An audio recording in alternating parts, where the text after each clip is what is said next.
मंगलाचरण तथा अग्नि और वशिष्ठ के संवाद रूप से अग्नि पुराण का आरंभ। लक्ष्मी, सरस्वती, पार्वती, गणेश, कार्तिकेय, महादेव जी, ब्रह्मा, अग्नि, इंद्र आदि देवताओं तथा भगवान वासुदेव को मैं नमस्कार करता हूं। नैमिषारण्य की बात है। शौनक आदि ऋषि यज्ञों द्वारा भगवान विष्णु का यजन कर रहे थे। उस समय वहां तीर्थ यात्रा के प्रसंग से सूत जी पधारे। महर्षि ने उनका स्वागत सत्कार करके कहा। ऋषि बोले, सूत जी, आप हमारी पूजा स्वीकार करके हमें वो सार से भी सारभूत तत्व बतलाने की कृपा करें जिसके जान लेने मात्र से सर्वज्ञता प्राप्त होती है। सूत जी ने कहा, ऋषियों, भगवान विष्णु ही सार से भी सार तत्व हैं। वे सृष्टि और पालन आदि के कर्ता और सर्वत्र व्यापक हैं। वो विष्णु स्वरूप ब्रह्म मैं ही हूं।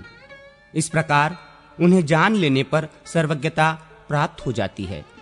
ब्रह्म दो स्वरूप जानने के योग्य हैं, शब्द ब्रह्म और पर ब्रह्म। दो विद्याएं भी जानने के योग्य हैं, अपरा विद्या और पराविद्या। ये अथर्व वेद की श्रुति का कथन है। एक समय की बात है, मैं, सुखदेव जी तथा पैल आदि ऋषि बद्रिकाश्रम को गए और वहां व्यास जी को नमस्कार करके हमने प्रश्न किया। तब उन्होंने हमें सार तत्व का उपदेश देना आरंभ किया। व्यास जी बोले, सुत, तुम शुक आदि साथ सुनो। एक समय मुनियों के साथ मैंने महर्षि वशिष्ठ से सारभूत परात्पर ब्रह्म के विषय में पूछा था। उस समय उन्होंने मुझे जैसा उपदेश दिया था वही तुम्हें बतला रहा हूं। वशिष्ठ जी ने कहा, व्यास, मैं सर्वांतर्यामी ब्रह्म के दो स्वरूप हैं, मैं उन्हें बताता हूं, सुनो। पूर्व काल में ऋषि मुनि तथा देवताओं सहित मुझसे अग्निदेव ने इस विषय में जैसा जो कुछ भी कहा था वही मैं तुम्हें बता रहा हूं। अग्नि पुराण सर्वोत्कृष्ट है। इसका एक एक अक्षर ब्रह्म विद्या है, अतएव यह परम ब्रह्म स्वरूप है। ऋग्वेद आदि संपूर्ण वेद शास्त्र अपर ब्रह्म है। पर ब्रह्म स्वरूप अग्नि पुराण संपूर्ण देवताओं के लिए परम सुखद है। अग्नि देव द्वारा जिसका कथन हुआ है वो आग्नेय पुराण वेदों के सर्वतुल्य सर्वमान्य है। ये पवित्र पुराण अपने पाठकों और श्रोताजनों को भोग तथा मोक्ष प्रदान करने वाला है। भगवान विष्णु ही कालाग्नि रूप से विराजमान हैं। वे ही ज्योतिर्मय परात्पर पर ब्रह्म हैं। ज्ञान योग तथा कर्म योग द्वारा उन्हीं का पूजन होता है। एक दिन उन विष्णु स्वरूप अग्निदेव से मुनियों सहित मैंने इस प्रकार प्रश्न किया। वशिष्ठ जी ने पूछा, अग्निदेव, संसार सागर से पार लगाने के लिए नौका रूप परमेश्वर ब्रह्म के स्वरूप का वर्णन कीजिए और संपूर्ण विद्याओं के सारभूत उस विद्या का उपदेश दीजिए जिसे जानकर मनुष्य सर्वज्ञ हो जाता है। अग्निदेव बोले, वशिष्ठ, मैं ही विष्णु हूं। मैं ही कालाग्नि रुद्र कहलाता हूं। मैं तुम्हें संपूर्ण विद्याओं की सारभूत विद्या का उपदेश देता हूं जिसे अग्नि पुराण कहते हैं। वही सब विद्याओं का सार है। वो परम ब्रह्म स्वरूप है। सर्वमय एवं सर्व कारण भूत ब्रह्म उससे भिन्न नहीं है। उसमें सर्ग, प्रतिसर्ग, वंश, मनवंतर, वंशानुचरित आदि का तथा मत्स्य कूर्म आदि रूप धारण करने वाले भगवान का वर्णन है। ब्रह्मन, भगवान विष्णु की स्वरूप भूता दो विद्याएं हैं, एक परा और दूसरी अपरा। ऋक्, यजुः, साम और अथर्व नामक वेद, वेद के छहों अंग, शिक्षा, कल्प, व्याकरण, निरुक्त, ज्योतिष और छंद शास्त्र तथा मीमांसा, धर्मशास्त्र, पुराण, न्याय, वैदिक, आयुर्वेद, गांधार्व वेद, संगीत, धनुर्वेद और अर्थशास्त्र, ये सब अपरा विद्या हैं। तथा पराविद्या वो है जिससे इस अदृश्य, अग्राह्य, ग्रोतर रहित, चरण रहित, नित्य अविनाशी ब्रह्म का बोध हो। इस अग्नि पुराण को पराविद्या समझो। पूर्व काल में भगवान विष्णु ने मुझसे तथा ब्रह्मा जी ने देवताओं से जिस प्रकार वर्णन किया था उसी प्रकार मैं भी तुमसे मत्स्य आदि अवतार धारण करने वाले जगत कारण भूत परमेश्वर का प्रतिपादन करूंगा।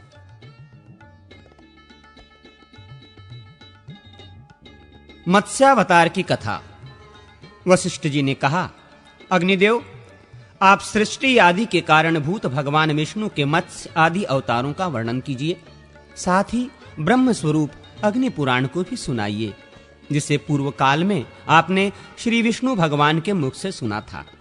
अग्निदेव बोले, वशिष्ठ सुनो, मैं श्रीहरि के मत्स्यावतार का वर्णन करता हूँ। अवतार धारण का कार्य दुष्टों के विनाश तथा साधु पुरुषों की रक्षा के लिए होता है।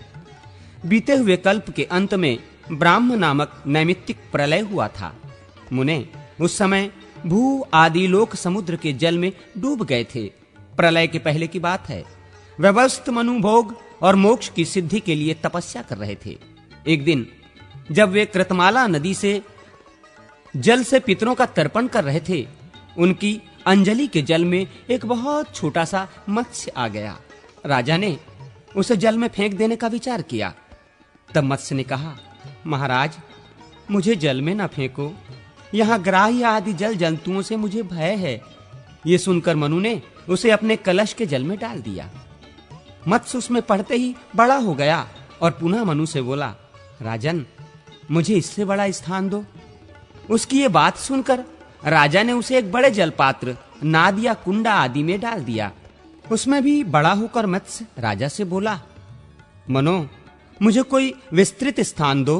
तब उन्होंने पुनः उसे सरोवर के जल में डाला, किंतु वहां भी बढ़कर वो सरोवर के बराबर हो गया और बोला, मुझे इससे बड़ा स्थान दो। तब मनु ने उसे फिर समुद्र में ही ले जाकर डाल दिया। वहां वो मत्स्य क्षण भर में 1,00,000 योजन बड़ा हो गया। उस अद्भुत मत्स्य को देखकर मनु को बड़ा विस्मय हुआ। वे बोले, आप कौन हैं? निश्चय ही आप भगवान श्री विष्णु जान पड़ते हैं। नारायण, आपको नमस्कार है। जनार्दन, आप किस लिए अपनी माया से मुझे मोहित कर रहे हैं? मनु के ऐसा कहने पर सबके पालन में संलग्न रहने वाले मत्स्य रूपधारी भगवान उनसे बोले, राजन, मैं दुष्टों का नाश और जगत की रक्षा करने के लिए अवतीर्ण हुआ हूं। आज से 7वें दिन समुद्र संपूर्ण जगत को डुबो देगा। उस समय तुम्हारे पास एक नौका उपस्थित होगी। तुम उस पर सब प्रकार के बीज आदि रखकर बैठ जाना। सप्तर्षि भी तुम्हारे साथ रहेंगे। जब तक ब्रह्मा की रात रहेगी, तब तक तुम उसी नाव पर विचरते रहोगे। नाव आने के बाद मैं भी इसी रूप में उपस्थित होऊंगा। उस समय तुम मेरे सिंग में महासर्पमयी रस्सी से उस नाव को बांध देना। ऐसा कहकर भगवान मत्स्य अंतर्धान हो गए और व्यवस्थ मनु उनके बताए हुए समय की प्रतीक्षा करते हुए वहीं रहने लगे। जब नियत समय पर समुद्र अपनी सीमा लांघकर बढ़ने लगा, तब वे पूर्वोक्त नौका पर बैठ गए। उसी समय एक सिंह धारण करने वाले सुवर्णमय मत्स्य भगवान का प्रादुर्भाव हुआ। उनका विशाल शरीर 10,00,000 योजन लंबा था। उनके सिंग में नाव बांधकर राजा ने उनसे मत्स्य नामक पुराण का श्रवण किया, जो सब पापों का नाश करने वाला है। मनु भगवान मत्स्य की नाना प्रकार के स्रोतों द्वारा स्तुति भी करते थे। प्रलय के अंत में ब्रह्मा जी से वेद को हर लेने वाले हयग्रीव नामक दानव का वध करके भगवान ने वेद मंत्र आदि की रक्षा की। तत्पश्चात वाराह कल्प आने पर श्री हरि ने कच्छप रूप धारण किया। समुद्र मंथन, कूर्म तथा मोहिनी अवतार की कथा। अग्निदेव कहते हैं, वशिष्ठ, अब मैं कुर्मावतार का वर्णन करूंगा। यह सुनने पर सब पापों का नाश हो जाता है। पूर्व काल की बात है। देवासुर संग्राम में दैत्यों ने देवताओं को परास्त कर दिया। वे दुर्वासा के शाप से भी लक्ष्मी से रहित हो गए थे। तब संपूर्ण देवता क्षीरसागर में शयन करने वाले भगवान विष्णु के पास जाकर बोले, भगवान, आप देवताओं की रक्षा कीजिए। यह सुनकर श्री हरि ने ब्रह्म आदि देवताओं से कहा, देवगण, तुम लोग क्षीर समुद्र को मथने, अमृत प्राप्त करने और लक्ष्मी को पाने के लिए असुरों से संधि कर लो। कोई बड़ा काम या भारी प्रयोजन आ पड़ने पर शत्रुओं से भी संधि कर लेनी चाहिए। मैं तुम लोगों को अमृत का भागी बनाऊंगा और दैत्यों को उससे वंचित रखूंगा। मंदराचल को मथानी और वासुकी नाग को नेति बनाकर आलस्य रहित हो मेरी सहायता से तुम लोग क्षीर सागर का मंथन करो। भगवान विष्णु के ऐसा कहने पर देवता दैत्यों के साथ संधि करके क्षीर समुद्र पर आए। फिर तो उन्होंने एक साथ मिलकर समुद्र मंथन आरंभ किया। जिस ओर वासुकी नाग की पूंछ थी, उसी ओर देवता खड़े थे। दानव वासुकी नाग के निश्वास से क्षीण हो रहे थे और देवताओं को भगवान अपनी कृपा दृष्टि से परिपुष्ट कर रहे थे।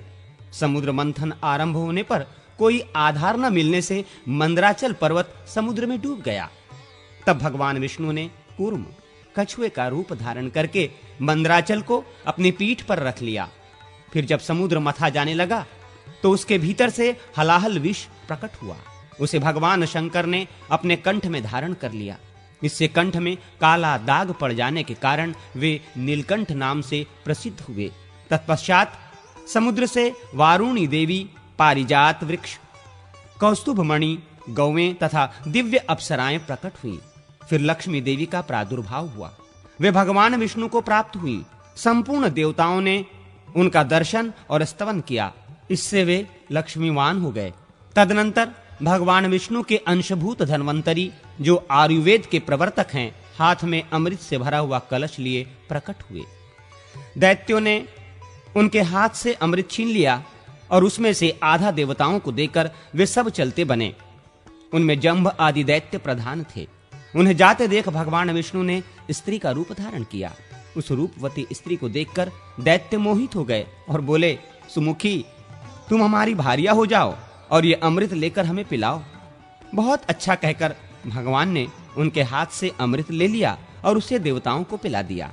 उस समय राहु चंद्रमा का रूप धारण करके अमृत पीने लगा। तब सूर्य और चंद्रमा ने उसके कपट वेश को प्रकट कर दिया।